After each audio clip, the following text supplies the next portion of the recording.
ستريس المقاطعه كيفاش تيجي منفعل، كيفاش تيكون مستريسي بنادم، كيفاش ما كاينش واحد الحق الاسبقيه الاخر يسبق الاخر، وما كاين واحد تنضلوا نعالجوا السلوكيات شفهيا وتنخرج نعالج سلوكيات اخرى اللي كتنشر اللي في الويب. وتندخل فيسبوك تنشوف شي منشور طلع ليا تجيني شي واحد تيضرب في التين، تندخل تنقرا تنشوف الاراء الناس يعني كندرس السلوكيات تاع، وماشي شي عبثا وبغيت نكتب هذاك الكتاب تاع سيكولوجية العقل المغربي. يعني فعلا بنجمع فيه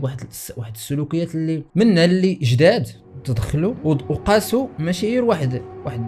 كيف نقول لها، ماشي واحد لا جينيراسيون حتى ديك الجينيراسيون القديمه هزات سلوكيات خايبين من الجينيراسيون الجديده، على اساس انهم باش يبانوا بواحد الصوره حتى هما جديده ويتعايشوا مع هذا الجيل. شي دابا باش ولا تيوقع عاوتاني في هذا السلوك، بداو هاد السلوكيات تيدخلوا شحال تاع الحوايج. يعني الانسان ملي تيدخل تيهضر في واحد الدومين، تبدا الانستازي ولا المينتال هيد وداك الشيء، راه خاصك تعطي المشكل اشنا هو، مثلا الاوفر كاين وداك الشيء، كتعطي الحلول في الاخر، كتعطي الحلول. واحد تيطلع تيهضر بحال ايمن تيكون تهضر في الشقه، تيهضر بحال دابا حنا والرجاء وهذا، هي كتبين انت تبسط، ولكن داك التبسيط تولي باش نقول شي مصطلح ماشي هو هذاك، ولكن تولي تخربق في الاخر، ما كتعطي حلول ما والو، كتزيد غير كتقول لهم ايوا صافي